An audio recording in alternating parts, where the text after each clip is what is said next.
Hello guys, welcome my YouTube channel. तो दोस्त, आज मैं पढ़ाने वाली हूँ आपको।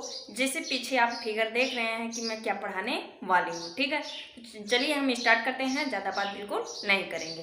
ठीक, यहाँ पर ऊपर आप देख लीजिए कि क्या लिखा हुआ है। लिखा हुआ है कि मानव पाचन तंत्र एंड श्वसन तंत्र। इंग्लिश की बात करें यहाँ पर तो लिखा है human digestive system and respiratory system. ठीक है, ये हम आज पढ़ेंगे। यदि आपका कोई भी भाई बहन हो जो आप फर्स्ट ईयर में पढ़ रहा हो तो उनके पास ये वीडियो जरूर शेयर करना। ओके, तो चलिए स्टार्ट करते हैं। इस वीडियो को स्किप करने से पहले इस वीडियो को पूरा देखना, उसके बाद ही स्किप करना। ठीक, चलिए स्टार्ट करते हैं। पहले हम तो पढ़ेंगे क्या, ह्यूमन डाइजेस्टिव सिस्टम। तो ये आपका जो फिगर डायग्राम दिख रहा है, इसे पढ़ने से पहले हमें अच्छे तरीके से डायग्राम पता होना चाहिए। तो ये जो आपका डायग्राम दिख रहा है वो आपका है ह्यूमन डाइजेस्टिव सिस्टम। इसका मतलब होता है कि मानव में जो पाचन की क्रिया होती है किस किस रास्ते से होकर होती है। ठीक है, तो चलिए स्टार्ट करते हैं। पहला आपका मिलेगा ये मुख गुहा। इंग्लिश की बात करें तो मुख गुहा की इंग्लिश होती है ओरल कैविटी। ठीक, उसके बाद हम जाएंगे तो मिलेगा मुझे ग्रास का यानी इसोफेगस। उसके बाद मुझे मिलेगा अमाशय यानी स्टोमच। फिर उसके बाद स्टोमच के जस्ट नीचे आपको मिलेगा अग्न्याशय, जिसे हम इंग्लिश में पेंक्रियाज बोलते हैं।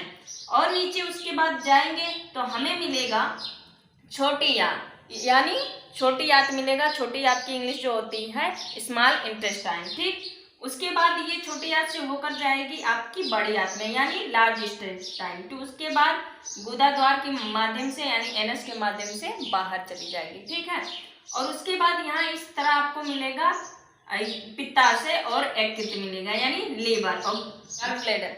यहाँ मिलेगा पित्ताशय और गॉल ब्लैडर। ठीक है, तो चलिए स्टार्ट करते हैं। जैसे कि मैं भोजन हम लोग करते हैं तो कहाँ से स्टार्ट होता है। ठीक, तो जो हम भोजन करते हैं बाबू, वो सबसे पहले होता है आपका मुंह से शुरुआत होता है। तो मुंह यानी कैविटी से शुरुआत होता है। फिर कैविटी में जाते हैं तो क्या होता है, हमारे मुंह में लार होता है। क्या होता है, लार। ठीक है, जिसमें सलाइवा बोलते हैं, जिसे सलाइवा बोलते हैं। उसमें एंजाइम पाई जाती है। तो इसलिए जब खाना भी खाओ तो उसको ज़्यादा टाइम मुंह में ही रख के खाओ, ताकि आधा पाचन की क्रिया कहाँ हो जाए, आपके मुंह में हो जाए। तो पहला आपका पाचन कहाँ होता है, मुख गुहा यानी ओरल कैविटी। फिर यहाँ पर सलाइवा में मिलकर जो पाचन की क्रिया हो जाती है, उसके बाद यहाँ पर जाती है आपका ग्रासिका में। ठीक है, ग्रासिका में यानी एसोफेगस में जाती है। इकोफेगस से होकर आपका कहाँ भोजन जाती है। ऐसा कौन सा स्थान है जहां पर पाचन की क्रिया नहीं होती है, तो ये आपका होगा ग्रासिका, जिसमें पाचन की क्रिया बिल्कुल होती ही नहीं है। जाएगा अमाशय में। कहाँ जाएगा, अमाशय में। ग्रासिका जो होती है आपका बाबू, वो कितनी सेंटीमीटर होती है, तो 25 सेंटीमीटर की होती है। फिर उसके बाद अमाशय में जाएगा। अमाशय में पाई जाती है आपका HCl यानी हाइड्रोक्लोरिक अम्ल। 4 घंटा लगातार कहाँ पर ये खाना रहता है, अमाशय यानी स्टोमच में रहता है। ठीक है, स्टोमच में 4 घंटा लगातार खाना आपका स्टोमच रहता है। वहां पर पूर्ण रूप से क्या होता है, पाचन होती है। उसके बाद जो पाचन होती है फिर जाती है छोटी आंत में। छोटी आंत में यानी स्मॉल इंटेस्टाइन में जाती है वह पाचन। और यहाँ से देखना अमाशय में क्या क्या और मिलेगा, यहाँ पित्ताशय मिलेगा। ठीक है, गॉल ब्लैडर और यकृत से जो कुछ भी प्रोटीन यानी कुछ भी मिलेंगे, ग्लूकोज वो जाकर अमाशय में मिक्स होंगे। वहां से उस खाने में मिक्स होकर आपके आएंगे छोटी आंत में। छोटी आंत में ही जाकर पूर्ण रूप से आपका पाचन की क्रिया हो जाती है, यानी स्मॉल इंटेस्टाइन में ही पाचन की क्रिया पूर्ण हो जाती है। इसी में अच्छे तरीके से होती है।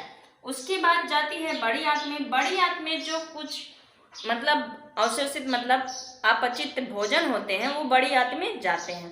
बड़ी आंत में जाने के बाद ये गुदा द्वार में जाते हैं, वहाँ इकट्ठा होते हैं। फिर उसके बाद क्या होते हैं, बाहर निकल जाते हैं अपचित भोजन।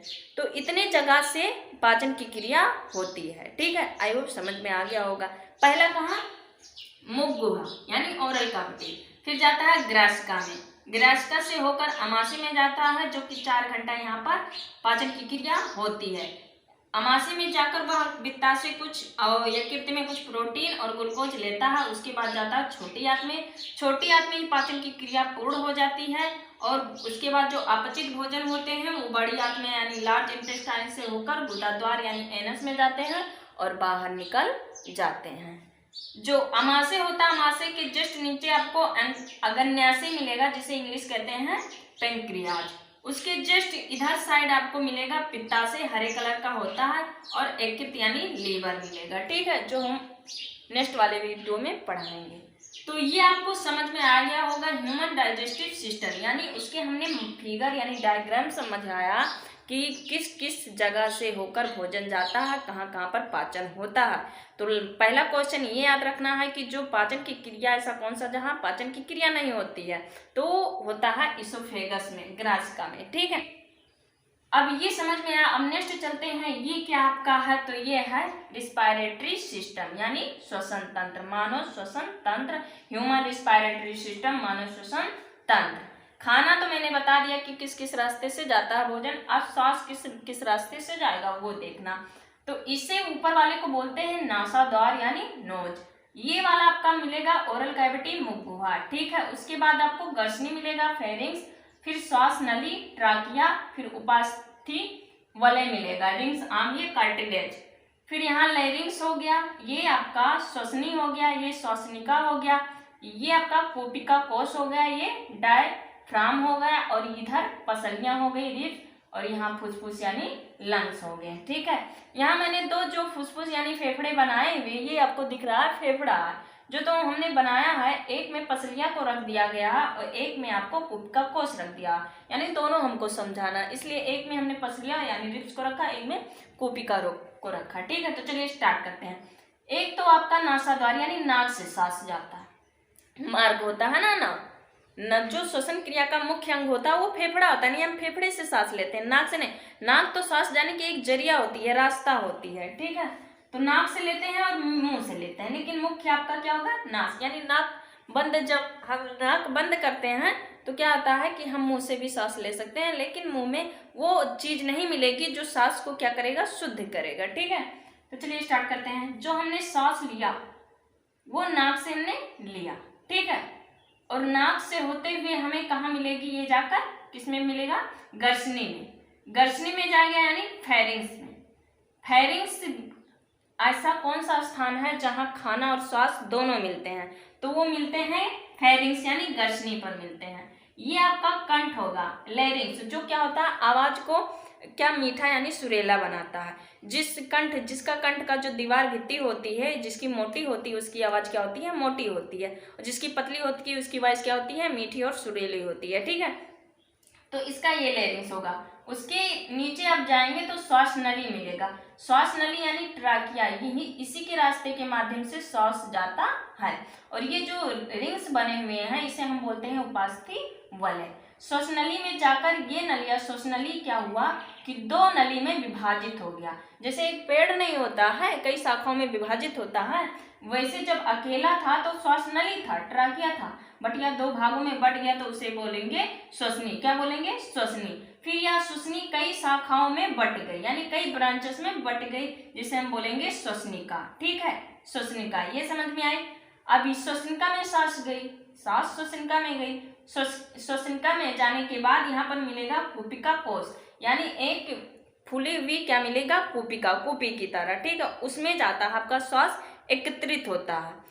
श्वास में जाने के बाद, कोपिका में जाने के बाद श्वास क्या होता है, वहां पर शुद्ध होता है। ठीक है, क्योंकि हम जो सांस लेते हैं तो कुछ तो नाक में होता है, क्योंकि नाक में जो बाल होते हैं वो धूल के कण को रोकते हैं, चिपचिपा पदार्थ जो होता है वो भी बाहर के कंकड़ को जाने से अंदर रोकता है, तो आधा तो वो शुद्ध हो वहां पर हुआ, पूर्ण रूप से शुद्ध आकर यहाँ पर कोपिका में होता है। अब कोपिका में क्या होता है, यहाँ से सांस जाता है माइटोकॉन्ड्रिया में। माइटोकॉन्ड्रिया में ऑक्सीजन जाने के बाद कार्बन, तो क्या होता है कि क्योंकि हम कभी मुंह से भी सांस लेते हैं, कभी नाक से, तो जो आपका ऑक्सीजन होता है वो माइटोकॉन्ड्रिया क्या होता है, ऊर्जा उत्पादन करता है, यानी पूरे बॉडी में रक्त में भेजता है। ठीक, और रक्त ऑक्सीजन को ही पूरे बॉडी में सप्लाई करती है, जो कि हार्ट में पड़ेंगे। तो कोपिका जो कोश होती है वो वहां जाकर क्या होती है, सांस एकत्रित होती है, उसके बाद जाती है कोशिका यानी माइटोकॉन्ड्रिया में जाती है, और माइटोकॉन्ड्रिया से होकर खून में जाती है, और ब्लड क्या करता है, शुद्ध जो वायु होता है पूरे बॉडी में उसको क्या करता है, सप्लाई करता है। ठीक है, तो इतने रास्तों से आपका सांस जाता है। ठीक, नीचे आपको मिलेगा डायफ्राम, क्या मिलेगा, डायफ्राम। अब ये डायफ्राम क्या होती है, इसका क्या कार्य होता है। तो डायफ्राम आपके यहाँ नीचे फेफड़े के जस्ट नीचे होती है, ठीक है। जैसे हमने सांस लिया तो ये ऊपर नीचे जाती है, फिर मैंने छोड़ा तो ये ऊपर आती है, ठीक है। यानी ये इसका क्या करती है, सुरक्षा प्रदान करती है। ये आपका डायफ्राम हो गया। फुसफुस तो आपका फेफड़ा ही होगा, यानी लंग्स ही होगा। क्या होगा, लंग्स ही होगा। ये हो गया। और ये तो आपको ही पता है। तो सांस किस रास्ते से जाती है, पहले नाक में जाएगी, फिर कहाँ जाएगी, श्वास नली में जाएगी। श्वास नली दो भागों में विभाजित, यानी श्वसनी में जाएगी, श्वसनी में फिर श्वसनिका में जाएगी, कई शाखाओं में बटा है। फिर वहाँ कोशिका में जाकर एकत्रित होगी और कोशिका के जाने के बाद यानी कोशिका माइटोकॉन्ड्रिया में जाएगी, जहाँ से ऊर्जा उत्पन्न होगा, वो जाएगा ब्लड में, ऑक्सीजन ब्लड में जाएगा। उसके बाद पूरे बॉडी में ब्लड क्या करेगा, ऑक्सीजन को भेजेगा, ठीक। इसी रास्ते के माध्यम से आपका सांस जाता है। तो ये आपका था डायग्राम, और डायग्राम के ये थे नाम, ठीक। अब डिटेल में पढ़ने के लिए आपको इंतजार करना पड़ेगा नेक्स्ट वीडियो में, जो वहाँ पर हम पूरा डिटेल में लिखवाएंगे। ये आपका था डायग्राम। सिर्फ डायग्राम यदि आप समझ गए तो अपने मन से भी आप नोट्स बना सकते हैं, ठीक है। तो नेक्स्ट मिलते हैं हम अगले वीडियो में। जितना ही आपको है, पहले तो नाम याद करना है, फिर किस किस रास्ते से जाता है उसको याद करना है, ठीक। किस किस रास्ते से जाना है उसको याद करना। तो चलिए मिलते हैं नेक्स्ट वीडियो में, तब तक आप इंतजार करिए। और ये वीडियो जो अगर फर्स्ट ईयर में आपका कोई विशिष्ट या ब्रदर पढ़ा तो उसके बाद ये वीडियो जरूर शेयर करना, ठीक। जय हिंद, जय भारत।